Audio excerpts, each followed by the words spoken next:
You ever wonder about the people in family photos, or ever try to ask who these people really were? Every face is a narrow escape or a love story that almost didn't happen. Your family stories are hidden in plain view. You just haven't accessed it yet. There are versions of these rebels and dreamers before life told them who they needed to be. And I'm not talking about the shiny stories everyone knows. I'm talking about the soul-crushing experiences with heartbreaks and real loss. You got to preserve these stories now.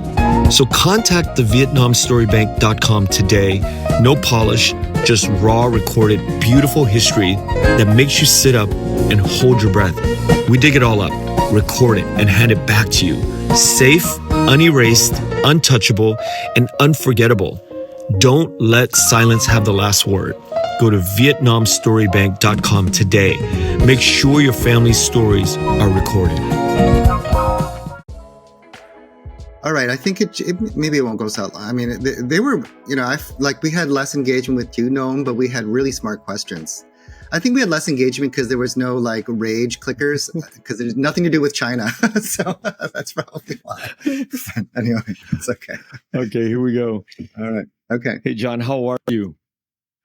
How's it going, Kenneth? I'm doing good. It's good. Welcome back to the Vietnamese podcast with my co-host, John Phan at Columbia. And this is the Vietnam Origins sub-series.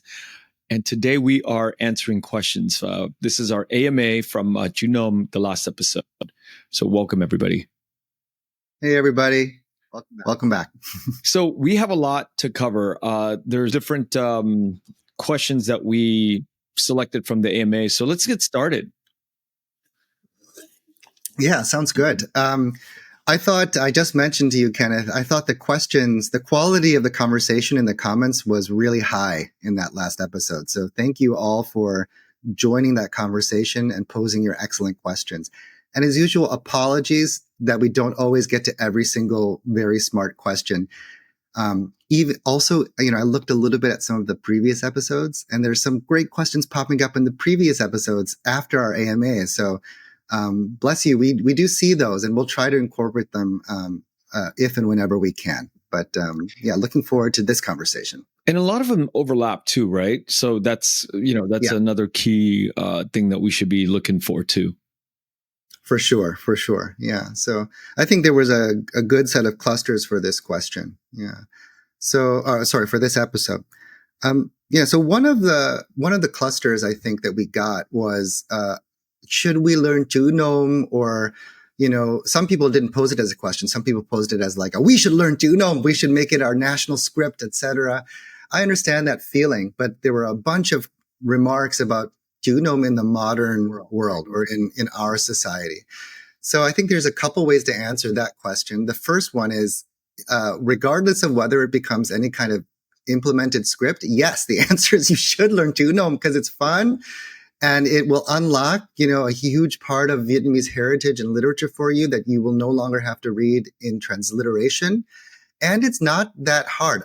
Let me interrupt myself. I wanted to make this announcement, and this first question brings it to mind because I mentioned a couple episodes ago that the teacher who taught me Chữ Nôm is named Viet Quang Hồng, a very eminent scholar who trained many generations of people in Han Nom studies in Vietnam, as well as many, many international scholars like myself. And a little bit of sad news, he just passed away. The funeral was yesterday in Vietnam, and the entire field, the entire world really of Vietnamese studies is in great mourning for him. He was really someone who protected and nurtured the study of Chữ Nôm in a time when it was really on the verge of extinction. In the 80s and 90s, there was truly only a handful of people who could read Nôm, and he was almost single-handedly responsible for reviving that field, for maintaining that training, and for spreading it around the world. So he is a great scholar, and we all owe him a huge debt. And in giấc ngàn thu, Thầy Hồng, we all miss him a great deal. So I just wanted to say that for any of you who might know him, and chia buồn with his family for sure. Before you go on, yes, I'm sharing in your loss, and sounds like a very key figure to to the field. When you say that, it almost died because there's only just a few people. What question I have in my head is, well, when you're down to like, let's say 10 or 15 people and the field is like really thinning out at that time, if it ever went away, let's just say theoretically, 30, 40 years ago, that all of the academic people that were responsible just kind of like it went away and nobody's, how do you revive something, that kind of subject when there's nobody around? Yeah, that's a great question. It's a scary question.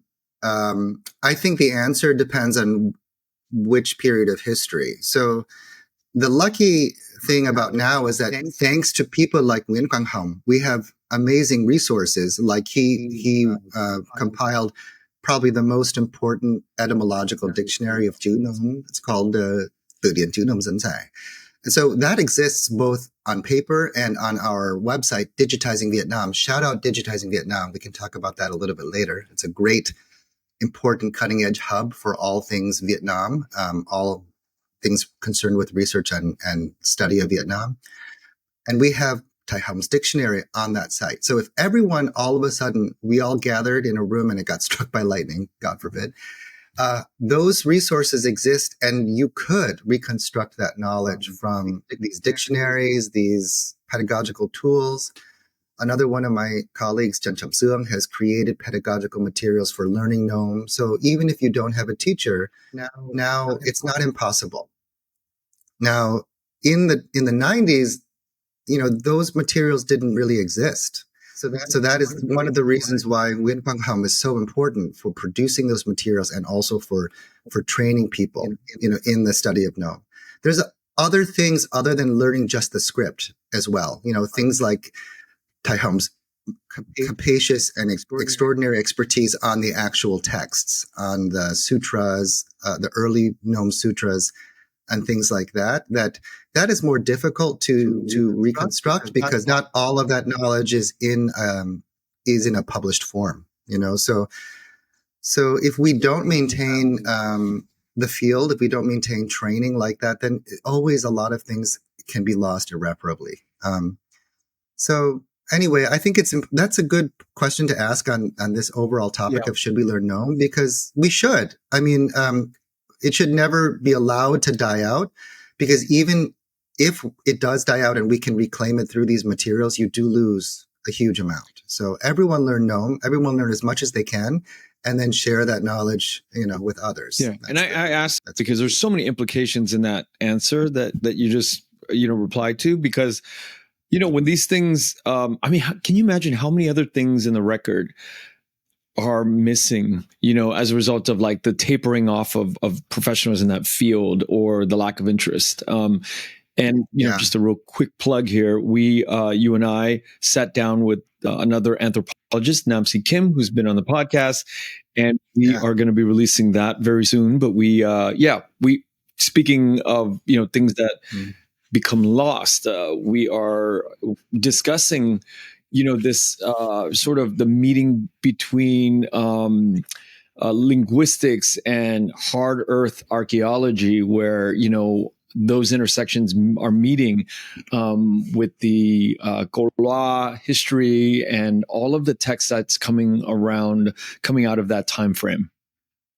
Yeah, that was such a fun conversation. I can't wait to hear it when it gets released. Nam is amazing. And I 100% agree that a lot of that conversation was about retrieving things that have been lost via records that are unorthodox, like the material and the linguistic records. So it was a great talk. We talk about Đông Sơn, we talk about Gaulois, we talk about Hai Bà Trưng. So tune into that one as soon as you can. Tune into that. Yeah. All right, let's get right back into our next question.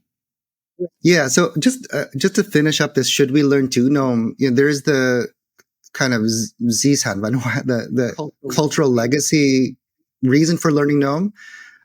But also it is, there is an aesthetic quality to Nôm,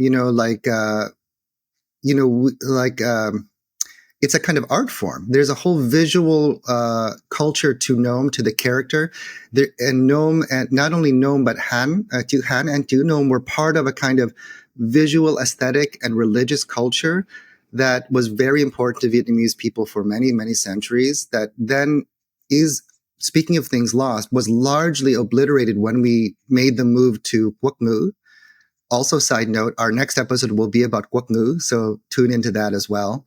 We see things today like, thư pháp Quốc ngữ. We see calligraphy in Quốc ngữ, which is beautiful and interesting. And it's a kind of survivor of the transition, but it is a teeny tiny survivor of a very rich, very diverse visual culture that we lost. That's a good indication of like a kind of culture that's associated with the character. That if people learn Nôm, they can also tap into that. So that colleague I mentioned, Chen Chậm Dương, and he's part of a group of avant-garde calligraphists in Vietnam. They're called Zene, and they are reviving, Nôm calligraphy as a kind of avant-garde art form. And I want to mention that because, of course, if you end up learning Nôm, you can also get into that world. You can explore that art form. And this is maybe a good segue to another question that I have down on the list about other forms of scripts in Vietnam that were, someone asked a really smart question about were there any other experimentations other than Nôm for alternative forms of writing. I want to get to that issue later, but one of the examples of that is a script that was invented in the 20th century. And in the preface to the book that introduces this alternative script, the author is like, one of the problems with Quốc ngữ is that it does not satisfy our cultural need. Like, and what he says this remarkable thing, which is like, we Vietnamese, on birthdays, on anniversaries, when we get promoted, when we want to thank someone, what do? We bestow a calligraphic scroll. That's what we do. That is our habit. And if we switch all the way to Quốc ngữ, what are we going to do on those occasions? Which is an amazing thing to read because that was the 20th century. That's not that long ago. But that entire sort of habit, which we see still alive in other places of East Asia, China, Korea, Japan, it is almost completely gone in Vietnam as part of the switch from Chữ Nôm into Quốc ngữ. So, this question of should we learn Quốc ngữ, should we implement Quốc ngữ? Another part of the answer is, well, one thing that is happening, that might happen if more people learn it, is a revival of other parts of Vietnamese cultural practices like that. Now, the question of should we practically implement Quốc ngữ as the new writing system of Vietnam? The truth is, and we'll talk more about this on our episode on Quốc ngữ. Quốc ngữ is great. It's like a super. It's not perfect. But neither is the English alphabet, neither is the French alphabet, like the best one is Spanish or Italian. Those ones are really easy. Well, Spanish is better than Italian, but, it's a simple, usable script that, if you look in history, it really did increase literacy in the 20th century. Now, we have computers now, so you could, if you wanted to, you could standardize Nôm and you could make it the new script. And it would probably not have that much of an impact on literacy because with computer technology, you can type Nôm, etc., almost as easily. But, attempts to implement something like a cultural revolution like that doesn't have a practical application or doesn't have a practical motivation, they almost always fail. And they've happened many times in history where someone has a cultural imperative that they want to implement, and then they try to implement it. But if there is no practical engine, if there's no practical motivation to have people actually adopt and use it, it will almost certainly fall apart. So I won't answer the question of whether we should or not, but I don't see any likelihood that we will. But I do have a personal hope that people will learn Nôm and people will explore it from the cultural perspective and revive different parts of Vietnamese cultural practices that are associated with Chữ Nôm. I do have two thoughts that come in mind. They're kind of related. So when I think about our title, Is Chữ Nôm, the predecessor or very similar to hip hop, and I wonder societally if there's correlation, because if you go out another 50 years or 100 years and you reflect back on hip hop, rap, at Berkeley, there's Tupac Shakur's, they teach his songs and they go back and then they break down words. When we look back at Chữ Nôm, is it very similar to hip hop in that way where, it would be just kind of weird to talk like a hip hop artists or musicians 50 years or 100 years from now? That kind of colloquial, sort of like the slang that's used. Is it weird like that? That's my first question. And then my second related question to that is the meanings within hip hop. I don't know if everything is, if you can define it and everybody agrees with it, right? There's some people that might have gradients of like, oh, that means that, but it can also mean something else. And I'm wondering if Chữ Nôm has that sort of flexibility the way hip hop did in, back in the 80s and 90s. Oh, those are two really interesting questions. As you know, I'm a big fan of this hip hop analogy. I think the first thing to say is that we got to be careful because Chữ Nôm, there's Chữ Nôm, the character writing script, and then there's the literature written in Nôm. And the language that the literature written in the writing script of Nôm, that language is Vietnamese, different versions of Vietnamese. So your question sounds more about the language, right? The language that is expressed in Nôm character writing at different times. And as we talked about in the episode, it's true. Like when the script of Nôm was invented, it allowed for Vietnamese vernacular language to be expressed in writing in a way that's similar to the evolution of hip hop or the development of hip hop. So if you're asking like, is there a specificity to Vietnamese language, Vietnamese literary language in different moments of Nôm history, like there is a specificity to different hip hop forms of hip hop in history? That I would say the answer is definitely yes, because as we talked about the past couple of episodes, the vernacular is by definition specific, both in time and place, right? So the more vernacular you are, the more specific you are. As we talked about, if like a super vernacular form of hip hop that is specific to a specific block, will have expressions and words that are only intelligible to people, who live on that block, who speak that dialect. So, in a similar way, there are forms of Nôm that are very specific to borrow a term from another one of my colleagues, David Lurie. They're specific to different realms of literacy, different little orbits of writing and reading. And it was the language in that a particular text might be very specific to a particular audience in that same way. And actually not only the language, but even as I talked about in the last episode, even the form of the Nôm character, because the form of the Nôm character can be very idiosyncratic. It can be almost to an individual author. So I'm not sure if I'm really answering your question, but when we look at Nôm literature, definitely there is idiosyncrasy to the language according to the text, depending on the genre, and there's idiosyncrasy to the script, the form of the script. So to connect it back to like, should we revive Nôm? Well, whenever people say that today, what I guess that they're really meaning isn't should we speak in a 17th century way? Should we write in a 17th century way? What they're really saying is, can we adapt and standardize Nôm to represent modern Vietnamese? Which is a really interesting question because how would you write the word gâteau? You know that word gâteau, like that, like saying gan, that means that you're kind of jealous of something, which is, so like, that's like an acronym in modern Vietnamese. You'd have to create a new Nôm character for that. So, so I guess to summarize, Vietnamese in these different periods of time is super idiosyncratic. So if we were to revive Nôm for modern Vietnamese, it would have to be completely adapted. That second question you asked, can you remind me? Because I babbled so long, I already forgot what you asked. You kind of answered it all together in that that last series of answers. So let's move on, because I think I've hopefully it satisfied the audience as well. But I think I got what I came for. Okay, good. Sorry. I have to, caveat, I got my Moderna vaccine, so I'm like a little out of it today. I'm like, maybe I'm hallucinating a little bit, so I apologize. But, your question reminds me of another one of the questions that we got, which I thought was really interesting.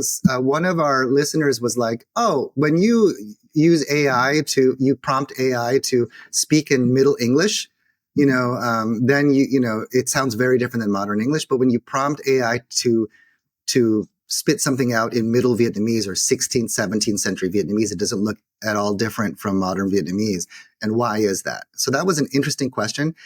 I also like the fact that someone out there is like doing this with AI, like experimenting that way. Like, good for you. That's really fun.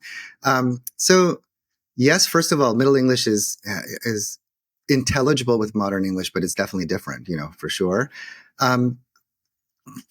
To answer the specific question about why AI is doing this, the answer is specific to AI. And that is because clearly whatever AI model you're using just is not trained on Middle Vietnamese. So it does not have the data to reproduce for you what Middle Vietnamese would sound like. So that doesn't mean that Middle Vietnamese is not distinct from modern Vietnamese. It just means that the AI does not have access to the reconstructions of Middle Vietnamese that would allow it to do that.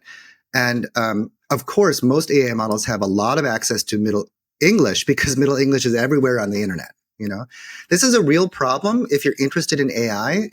A lot of Vietnamese companies and the Vietnamese institutions are interested in this issue, and that the issue is it's complicated, but the primary issue is that Vietnamese language resources are not well represented in the AI space. So when we use AI tools for Vietnamese purposes, they're less effective because the base is more impoverished. So big companies like Meta, for example, are looking for ways to increase AI access to Vietnamese language materials in order to refine and enhance the applicability of AI tools to the Vietnamese space. But how does that change for the general public? I mean, let's just say with the Chat GPT OpenAI model, is it just a matter of like people uploading more stuff to the main brain? So it's just a matter of time. Yeah, it's just a matter of time, and it's a matter of where those materials are. So like, I don't know exactly which databases ChatGPT can access. I mean, a lot of them, but a lot of like, think about it. If you think about the corpus of English literature and how much of the corpus of English literature is digitized and available just like on Google. And then you think about the corpus of Vietnamese literature and how much of it is digitized and available. Like, the answers you're going to get about English literature are going to be so much better than the answers you're going to get about Vietnamese literature. Never mind Vietnamese language, like materials actually in the Vietnamese language. So this question about Middle Vietnamese is a good one. There are reconstructions of Middle Vietnamese. My colleague, one of the most important linguists working on Vietnam today, I think I mentioned it once, Shimizu Masaki, has done extensive work on reconstructing Middle Vietnamese. And by Middle Vietnamese, we do mean kind of 17th century Vietnamese or so. And that work just is not accessible in a kind of usable way to these AI models. And there are other materials that contain it. So it's a good question to illustrate the poverty of Vietnamese resources that are available for AI. Now, that's a morally complicated question as well, because there's privacy and there's intellectual property and things like that. But John, that was an interesting. Go ahead. No, go ahead. Well, I was just going to say, like, to answer the substantive question about Middle Vietnamese did sound very different than modern Vietnamese, and the most obvious place it sounds different is in what we call consonant clusters. So the initial clusters of Middle Vietnamese were very different. So I'll give you a simple example, like the word trái cây, trái like fruit, that was pronounced blai with a BL. And trời, the word trời, like heaven could have been pronounced bloi as well, and sometimes even pronounced gloi. Toi is not a word we use anymore, but toi means toi, like khi, like when. Toi is an ancient word, but toi in Middle Vietnamese would have been pronounced gloa with a KL. So all of these clusters with what we call a medial liquid, an L in the middle, they've disappeared or they've turned into something else now. But they were all over Middle Vietnamese. And if you look even in Alexander de Rhodes' dictionary, which is the first published dictionary of Quoc Ngữ, you'll see a lot of them spelled out in his dictionary. So fascinating. This is like, I've never heard a combination of a consonant paired up with an L in Vietnamese, like a BL or a KL. And hearing this is like, brings me to like fantasy level Tolkien, right? Like inventing languages, but it was there. It was in the records way before our grandparents were even born. It's just so fascinating to hear. Yeah, and it wasn't that long ago. Middle Vietnamese was 17th century, a few hundred years ago. I would love for Shimizu's reconstructions to be available to AI so we could hear it. We could hear it being spoken out, because it would sound very different to our modern day ears. That would be amazing. But I do hear my mom using the word toi now. Oh, really? Oh, that's cool. Yeah. Now, like from when that's weird when it never, you don't want to say that. It's one of those old words. Yeah. Yeah. Like that's cool. That's cool that she uses that. I wanted to go back on this whole impoverished thing that you brought up. I don't know how many words exist in the Vietnamese or the English language, but when I think about impoverished, I brought this up on the podcast many times. I'm sorry. I'm laughing because there's this famous interview with Noam Chomsky I forgot who the comedian was, but he sits down and like Noam Chomsky is looking very serious. And the comedian sits down and goes, how many words are in English? Like that's his first question. I know there's no way to answer that question. There's, there's no way to quantify it, but that was a totally non sequitur. I apologize. It's a funny interview. Look it up on YouTube. I'll Go check ahead. that out. But isn't there's got to be some basic numbers, right? Like there's some basic numbers. Right? Yeah. There's got to be a range. Mm-hmm. Like if English had 100,000, because there's a combination of like a gazillion languages, and Vietnamese is like a fifth of that. Who knows, right? I don't know. But don't you think interesting that we are incapacitated? We are we're limited in what we are able to think and say if we are limited in the words that we have. Right? Oh, interesting. I didn't know which direction you were going, and that's an interesting question. And actually, you make a really smart point, because languages that are, well, first cosmopolitan languages, but secondly, languages that have been influenced by many other languages, you're right, their vocabularies get enriched. And English is one of those languages that has been in contact with so many other languages that we do have this huge vocabulary. Compare that. You're 100% right. Compare that with an Amazonian language spoken by 800 people. They're not going to have a word for battery charger, and they're certainly not going to have the word sushi in their vocabulary, Right. So you're right. And this is a really good point, because that's one of the main things that happened to the Vietnamese language as the result of Nôm, as the result of writing Nôm out, because it kind of hybridizes with literary Chinese. So we already talked about how many Chinese words entered into the Vietnamese language because of bilingualism over the first 1,000 years of the quote unquote period of domination. But another way in which words did enter the Vietnamese language was through the literary development of Nôm, because as we talked about in the episode on Nôm, writers in Nôm were not confident about what Nôm should be like, what literary Vietnamese should sound like. So they were borrowing from Chinese models, Chinese words, Chinese phrases. And that's a way in which the Vietnamese vocabulary was enriched. We got new words, new phrases from Chinese into the Vietnamese language in order to extend the expressive capacity of the language. It's such a good point, Kenneth. And actually, it's like the heart of my second book project. You really zeroed in right exactly on what I'm interested in that second book, how the expressive range of a language can change over time. But that has very far trajectory projecting implications. And here's what I mean by that. 50 years ago, 100 years ago, we all are on the world marketplace, right?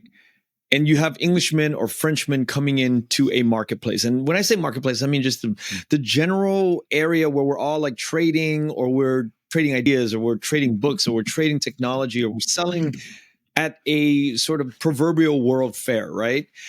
But as a Vietnamese, you only have, let's say you only have 1,000 ideas, but you're coming, these international guys coming from England or wherever, they're like, they've dominated, colonized the world. They're coming up with like 100,000 things to bring to the World Fair. Their advantage is like 1,000x because of the amount of accumulating that's happening with thinking and thoughts. And it's kind of like computer programming language to me. Like the early languages are built on the next languages. So by the time you get to a word like "mai Viet," that's 3 words, when computer is 1 word.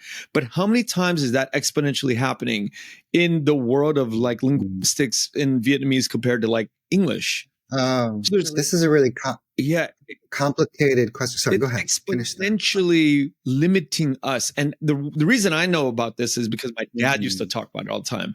He said, when you think about like what we can explain, sometimes we need 4 words to explain one thing that Americans will explain. Sometimes no words. Sometimes nobody's come up with the way to explain this thought. And it's like language on top of language on top of language. Like if you think about computer language, C++ to Java to all of these like scripts, they smoothen out and they shorthand 4 generations, 8 generations before. Like programming language 20 years ago is very different. Today we could use modern, just regular colloquial language in ChatGPT to program the back end of, you know, all of these HTML. It's crazy what's happening in computer language. And then when I think about Vietnamese, the language of Vietnamese, and how if we don't talk about this, we're kind of like not talking about the elephant in the room, where we're like limited our parents. And I bring this up because I'm excited about this particular topic, because I think about psychology and all these other things that my mom and her generation, they're very limited because we're frustrated with the speed of what they can and cannot understand. And typically as children, we want them to be more open-minded, but it's impossible when you're dictated by how much words you actually have, because words dictate how much thought you have and understanding and broadness and all that. Yeah.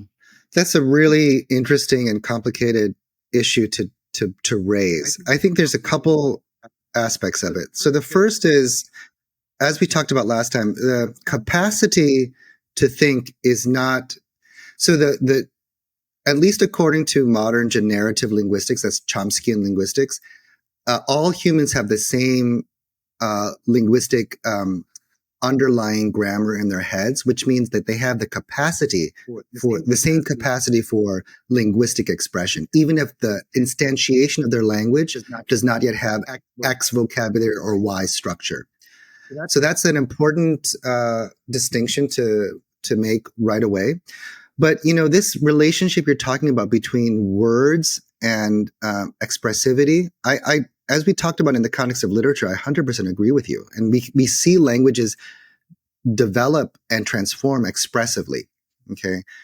But at the same time, this thing you're talking about with regard to this exponential lagging behind, I think the important thing to remember is that languages are living systems, which means they will self-correct and self-simplify. You know, because they always need to be running as a system. So you're never going to accrue a structure to the point where, I mean, the system crashes. I know I'm speaking a little bit too abstractly, but what I mean is, at a certain point, if you're finding it cumbersome to express a certain idea, but you have the idea in your society, what will probably happen is that you will just shorten that word, or you'll develop a new word, or you'll just borrow the foreign word. Like, you know, like in English, in Vietnamese, at least in America, we often say "my sao." We don't say "my di động," you know, because "my sao" is just easier. So we just borrow the word "sao," you know, for cell phone.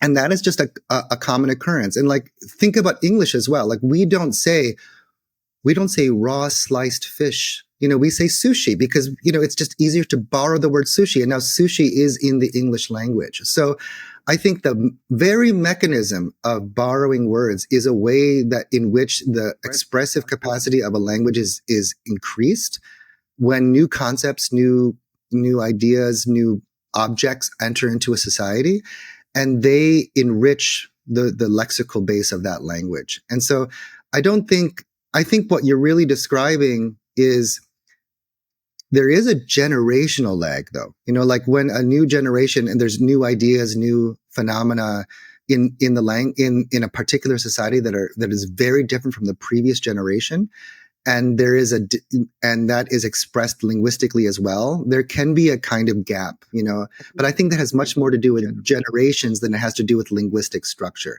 I think Vietnamese today, if you really created a contemporary dictionary of Vietnam, there would be so many borrowed words in Vietnamese. And you would see that the Vietnamese language is capable of expressing all of these words. It's just that we happen to just borrow the words. And that's very natural. You pointed out English as being one of those languages, and that's exactly right. Like, think about how many French words are in English. Yeah. There were phases in English history where the native English vocabulary just lacked the way of saying so many different things. And as a result, they just borrowed those words. And now we have an enriched English vocabulary of many different provenances. And I think that happened to Vietnamese. It's continuing to happen to Vietnamese. And it happens to essentially every language. I think it happens naturally. So the cases where it doesn't is when you don't have contact, like that Amazonian language deep in the Amazon rainforest, where there is no social contact. Therefore, there's no impetus and no mechanism by which new ideas, new objects can enter into the society and therefore the language. And vice versa too, right? Like the Eskimos, 50 words for snow or their water description. I'm sure in the Amazon there's maybe 50 words for their ideas of water or, snakes or whatever there's no way that or leaves or medicine that they have that we are just completely in the dark. Yeah. And that's a good reminder because, as we come into contact with different types of cosmopolitan languages, there's that concept again. There is a kind of extinction, to a diversity that might have existed before, we talked about the word chop. For head, some people still use it in places, but that's completely replaced by the word no, so who knows what types of distinctions and vocabularies were wiped out, as a result of these cosmopolitan languages being implemented. And that's what I meant by language being a system. There's a kind of system load in languages. So if you have X range of expressivity, but you still might actually populate that range with a huge number of words and distinctions. But then maybe the range of things you need to express doubles.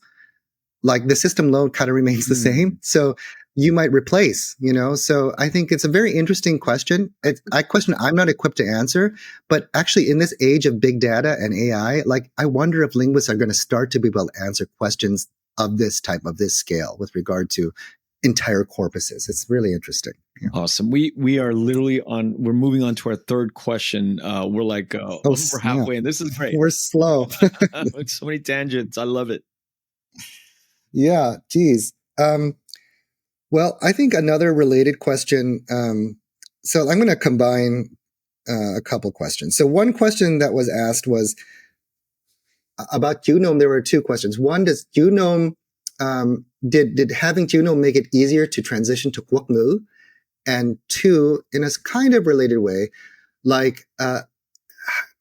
please compare Chữ Nôm to other types of vernacular scripts in China. And the example that came up, I think, twice was Yuan, was the Cantonese characters for the Cantonese language. So I'll take the first one about Quốc ngữ first, and then I'll go to the Yuan question. So Chữ Nôm did, in a sense, make it easier to transition to Quốc ngữ. We'll talk more about this next episode, just because there was a precedent for writing the Vietnamese language. Because all these things we've been talking about how Vietnamese language transformed as a result of the invention and development of Nôm, we didn't have to do that when we transitioned to Quốc ngữ, because by then we had a centuries-old tradition and way of writing the Vietnamese language. So the precedent of writing the spoken Vietnamese language had already been established. So if you've never written your spoken language and then you want to write it down, even if you have the precedent of writing in another language, it's going to be a whole process of development and transformation.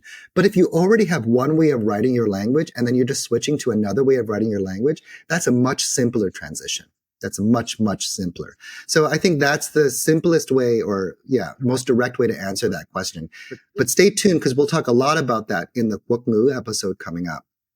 Now, the other question about like, how is Chữ Nôm like or not like different kinds of vernacular Chinese scripts? That's a very smart question.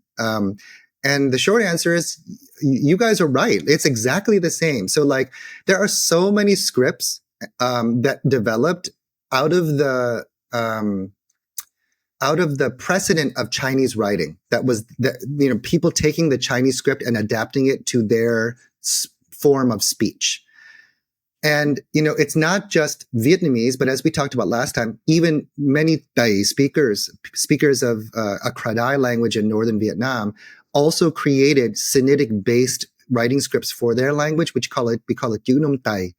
And then we have examples of Chinese languages that are doing the same thing, like Cantonese has there are characters that exist only for words that are in the Cantonese language. Same thing with Minh Nan Hoa, like Minh kind of scripts. And the thing that is similar to in all of these cases, even though each of these languages are different language families, the thing that's similar is that the scripts generally function like the Chinese script, meaning they're what we call morphosyllabic. They're scripts where a single character represents generally a single syllable and generally a single morpheme, meaning a single meaningful unit. And that's different than an alphabet or a syllabary. An alphabet is individual units of sound with no meaning represented. A syllabary like Japanese katakana or hiragana is every single unit is a syllable, but no meaning is associated. So Yue Wan, the Cantonese script, the Vietnamese Chữ Nôm and Chữ Nôm Dai are generally speaking morphosyllabic, meaning they usually represent a syllable and a meaningful unit in a single character.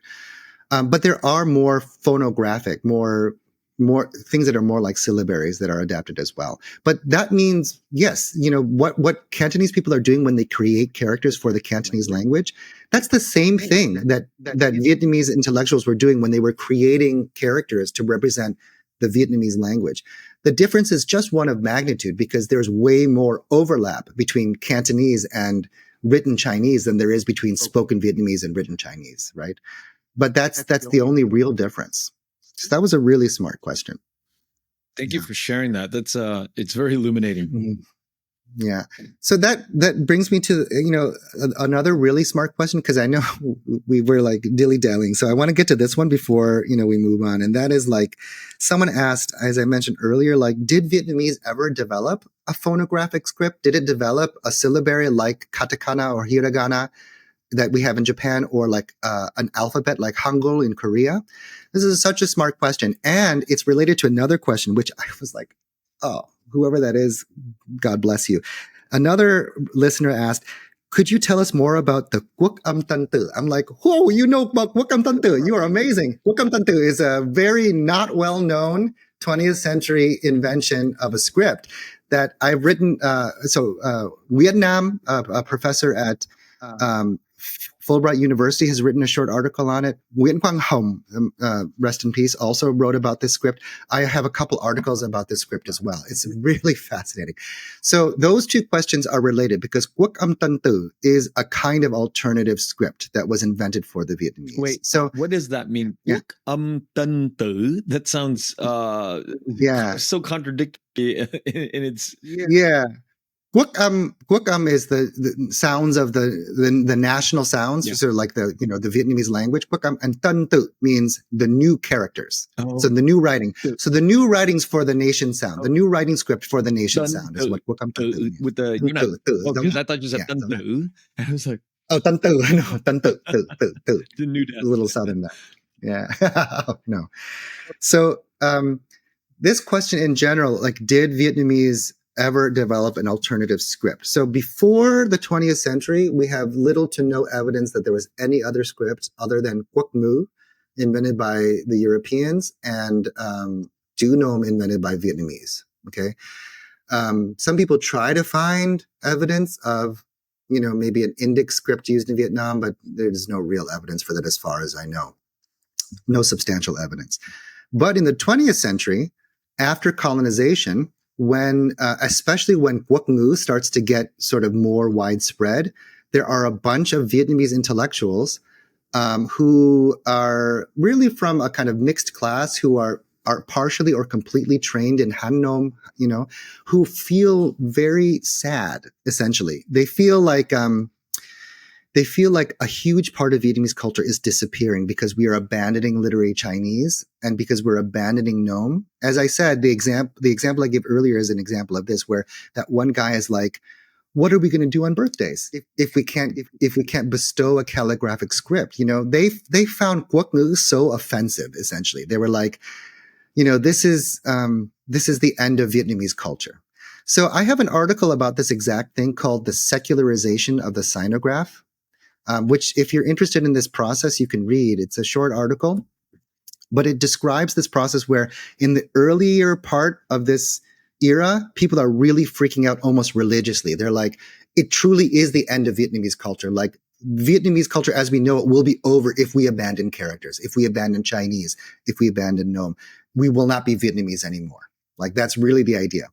And then, and part of the reason why there was that reaction is because in classical Vietnamese culture, writing was considered to be the expression of the cosmological pattern. You think about the word văn, we say Han văn, Viet văn. We don't really say Viet văn, but we could. Văn means văn học. It also means văn minh, but văn originally meant pattern, like the pattern of a tortoiseshell, or the pattern of a snowflake, or the pattern of veins on a leaf. And in classical Sinitic Vedic culture, that pattern was believed to have been extracted by ancient sages to create the writing system, the Chinese writing system, right? And Nom is a derivative of the Chinese writing system.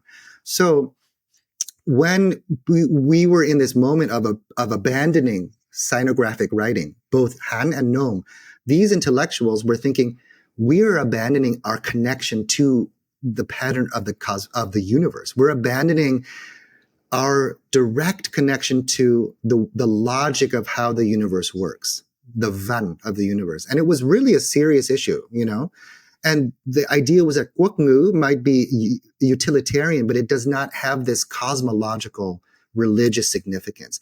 It is really not too different from the idea that occurred in Turkey around exactly the same time, when Turkey was abandoning the Arabic script. And all of these Muslims were like, how can you abandon the Arabic script? You're abandoning the godly script, right? The divine script. Classical Vietnamese elites were thinking the same thing in the beginning. And then, of course, as time went on, not very much time, they stopped, and the world didn't end. The attitude gets adjusted and adjusted and adjusted, but there's still this lingering kind of grief over the visual culture, like the culture of characters that we're going to lose. Hence that guy I mentioned who was like, what are we going to do on birthdays? So there are, as a result of these responses to Quốc ngữ, a couple of different scripts that are invented around the early 20th century. So one of them is the Quốc âm tân tử.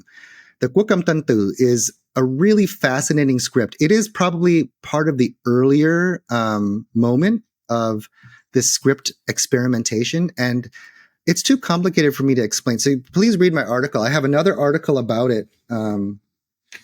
Excuse me. What is it called? It's called A Crisis in the Cosmopolitan: Colonization and the Promotion of the Vernacular in an Early 20th Century Vietnamese Script Experiment. That's way too long. Just Google my name and Quốc âm tân tử and you'll find it.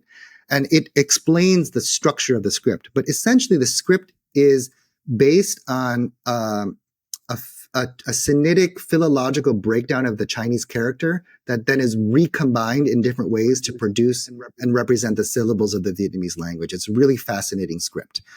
It's very cumbersome. It doesn't work very well, but you can tell by reading this book, Quốc âm tân tử, that the author was really afraid that Vietnamese culture was endangered, was was going to go extinct as the result of abandoning Chinese writing. So he invented the script as a way of trying to protect Vietnamese culture, which was fascinating. And then if you fast forward in time a little bit, there's another script called Viet tự, một lối viết tiếng An Nam. So that means Viet tự is clear. It's like Vietnamese characters, right? Một lối viết tiếng An Nam means a way of writing the Annamese language. Annamese language in this case means the Vietnamese language, right? And this script is essentially, it takes like the Chinese characters and it breaks them up and it recombines them into, it is an alphabet, but it recombines them in a way that creates a block for a syllable. It's actually really similar to Hangul. So I always wondered, did the person who invented Viet tự, did they know about Hangul? Because it's constructed almost the same way. Wow. It's an alphabet, but a syllable block alphabet. And then there's another one, a last one I'll mention, is called Chữ Nôm mới, which is, obviously it means new Chữ Nôm. And this is the simplest of these alternative script experiments. And it's like, basically it takes Chinese characters or radicals, and it just assigns, it basically maps them almost directly onto Quốc ngữ, so that you can write Quốc ngữ, but it looks like Chinese characters. So the answer is yes, the Vietnamese did try to develop these other forms of scripts that preserved some element of Sinitic writing, Han Nom writing, but then was, adapted for modern, more phonographic uses. But none of them took hold, and Quốc ngữ in the end won out. So we'll talk more about that in the next episode, but I thought that was a really smart question. And please do read those articles about Quốc âm Tân tự. I'm so impressed that somebody mentioned that text. So yeah, great questions. So I know we're running out of time. Can we do as we did last time, a kind of rapid fire response to some of these questions? Yeah, let's rapid fire. I'll sit out and listen. Okay, yeah, because I want to give these smart questions their due, but we don't have much time left. So first, real quick, because this is one that is my fault. So someone fact-checked me about the Cham script, and I don't know. They were like, because I said that there's a difference between the Cham and the script used for writing Sanskrit in the Cham kingdoms. And this person was like, I think it's just the Cham script for both. And I think that maybe they're right. I'm not an expert on that, but I think that you are right. I think what I was talking about in terms of the curly script is a 15th century cursive version of the Cham script. But I do think still that the Cham script, the script, the Pallava-derived script that's used to write the Cham language, that has some differences with the original Pallava script, the Pallava-derived script to write Sanskrit, because there are sounds in the Cham language that are not in Sanskrit. So I think there's some difference there, but I'm just not an expert. So thank you for just a shout out for that person. Another person asked, what do you, this is it. Someone is trying to start a fight. Someone was like, what do you think about Liam Kelly's a criticism that many Vietnamese historians don't know literary Chinese? So first of all, shout out. Liam Kelly is a dear colleague of mine. He's a brilliant pre-modern historian of Vietnam. And he's got he's also a great source for knowledge about Vietnam in the public humanities space. So read his blog, listen to his videos, watch his YouTube channel.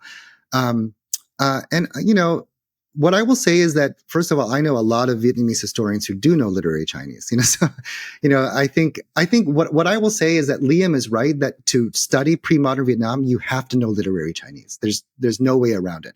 Like, there's no way to do any serious research on pre-modern Vietnam without using that language, because all of the documents are written in that language. But I do think a lot of scholars, maybe in the earlier period, this was not true, but today, literary Chinese training is very well represented. And that may be a result of efforts by people like Liam, to emphasize the importance of literary Chinese. But, I had to answer that question because I was like, oh, someone's throwing gas on the fire. I get it. Okay. It's okay. Another question, another course fact check. I said many times in that episode that Mahayana Buddhism was primarily spread into Vietnam through China. That's not wrong, but I do want to emphasize that in recent scholarship, especially by people like Li Tana, an eminent historian of Vietnam, there is a great deal of evidence that that that Buddhism traveled via the maritime route directly from India into the area of northern Vietnam. And in fact, the area of northern Vietnam was one of the gateways to transmit Buddhism into the rest of China. And actually, we also see strong evidence of Mahayana Buddhism in Southeast Asia. For example, Jayavarman VIII was the king who commissioned the building of the Bayon. If anyone has been to Angkor, the Angkor Park, the Bayon is it's the Tomb Raider. It's one of the Tomb Raider Angkor temples. It's the one with the big faces on it. Those big faces are depictions of Jayavarman as a bodhisattva. So we know he was a Mahayana Buddhist. So we know that Mahayana Buddhism was strongly present in Southeast Asia in pre-modern times, even though today Mahayana is primarily represented in East Asia. So I want to complicate what I said by saying that there was a lot of Mahayana in Southeast Asia and that it might have been traveling, from Southeast Asia into Vietnam and not the other way around. There's a bunch of other questions. There's one question that I think I will end on this one. And then, Kenneth, if you have any other thoughts or questions, we can talk about those. But I want to end on this one because I think it's a really good question. And it's a question that I don't know very much about. So I'm going to end with an invitation. So the question is, do you know about any nome that's specific to the South? Southern Vietnam before the 20th century. So the answer is that it must have existed. And I will answer in two ways. I'm not an expert on this, but I'm very interested in this question. So the first thing is, of course, we have the Epic of Lục Văn Tiên, the Truyện Kiều of the South, which was written in Nôm. So we know that people were writing, in Nôm in the South. And certainly we know that they were, and we also have a text called the Sai Vai, which is from Dang Chăm, which was from the Nguyen Lord's period of the South. It's a satire about a monk and a nun, written by a man named Nguyen Cư Trinh. And that there's a book about it and a translation of it by my very dear colleague, Claudine Ang. So there's a short answer to your question. Those are two very well-known Southern specific Nôm pieces of Nôm literature. But what I will say is that there must be much more. And there are two places I want to point out. One is the Bulac, B-U-L-A-C library in Paris has a collection of Nôm literature with many representations of Southern Nôm literature. So you can look at their catalog. And the second is if you're in Ho Chi Minh City, Saigon, there is a Buddhist temple called Huệ Quang Temple, and they have been collecting examples of Nôm specific to the South for many years. So they are another place to go if you're interested in specifically Southern Nôm. I think it's a great point and a great thing to raise. But the invitation I want to issue is anyone who is in the field or thinking of going into graduate school or thinking of studying Nôm, this is a good topic. Like look at Southern Nôm because it's understudied and it's underrepresented in the scholarship. So that's a couple of rapid fire answers to some questions. I know there were more, but we dilly-dallied too much. So I think we'll probably have to wrap it up now. Thank you, John. That's it's very comprehensive. And I look forward to the next lesson. Lesson is not the right word, but the next class. Convo. Yeah. Conversation. Next conversation. Yeah. Next topic. That's what we do. Me too. So we'll be talking about the emergence and development of Quốc ngữ and how Quốc ngữ became the quote unquote national script of Vietnamese. So tune into that episode. Very exciting. And thanks again, Kenneth. Thank you, John. Great as always. Bye-bye. Bye. Thank you for listening to The Vietnamese with Kenneth Nguyen. Special thanks to Brittany Tran, to Jane Nguyen, Catherine Nguyen, Tina Pham, Sydney Jamie, and Christo Trin. Please find us on Instagram, Facebook, and TikTok at The Vietnamese Podcast.